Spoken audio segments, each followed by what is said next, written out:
witches and the full moon feast.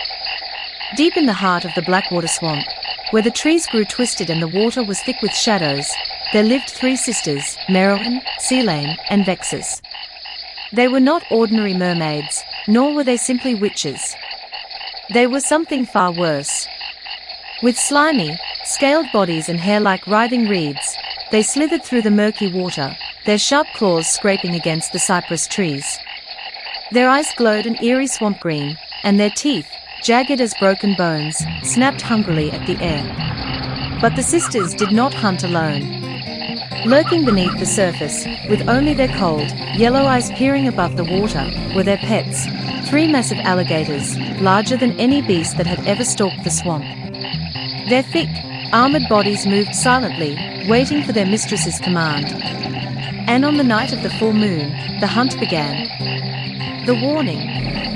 By dawn, the water was still again, as if nothing had happened. But the people of Raventon knew. They found a single lantern, cracked and floating by the shore.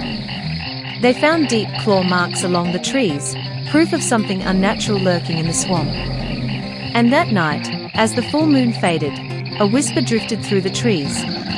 More will come, and we will feast again. The three swamp witches, and their monstrous pets, were always waiting.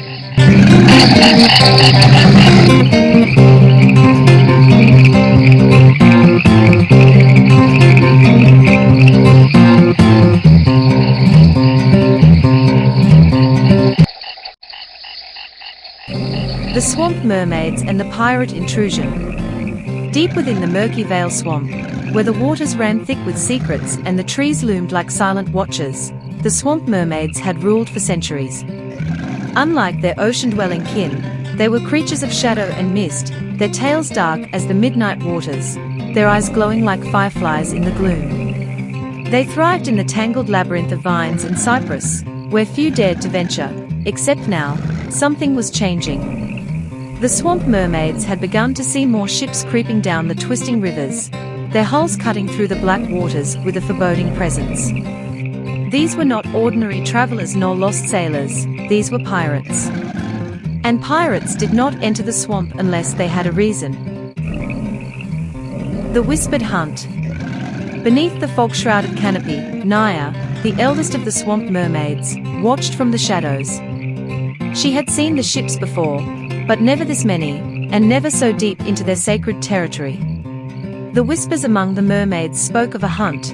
The pirates were searching for something. Naya narrowed her glowing green eyes. The pirates were fools if they thought they could trap a swamp mermaid. Here, they were the hunters, not the hunted. But why now? What had drawn these men into the cursed waters of the murky Vale? The pirate captain's plan. On one of the creeping ships, Captain Red Dog, a grizzled pirate with a scar slashed across his throat, watched the dark waters with an uneasy glare. His crew whispered of the mermaid's magic, of golden treasures hidden in the swamp, and of the power that came from capturing one of the mysterious creatures. But Red Dog was not after mere wealth, he wanted power. The swamp witches hold the key to the fountain of the hollow, he growled to his first mate, peering through the fog. A single mermaid's blood will open the way. It was said that deep in the swamp, beneath the twisted roots of the ancient trees, lay a secret fountain. Unlike the fabled fountain of youth, this one did not grant eternal life, it granted dominion over water itself. If Red Dog could harness such power, he would command the seas like no pirate before him. His sirens trap. The mermaids, however, knew their swamp better than any man. They whispered through the currents, warning each other, their voices rising in an eerie song that made the river itself tremble. As Reddit's ship pressed deeper into the heart of the swamp. Captain Mermaid and the mermaids pursued. The night was thick with fog as Captain Reddick's pirate ship, the Black Vulture, drifted through the murky swamp waters. The crew moved in eerie silence, their torches flickering against the twisted trees.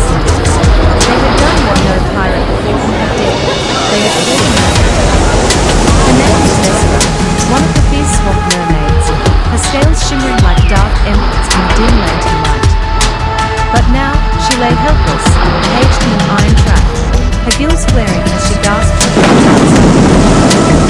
Chains bound her arms, and her webbed fingers curled around the cold metal, as she let out a gasp.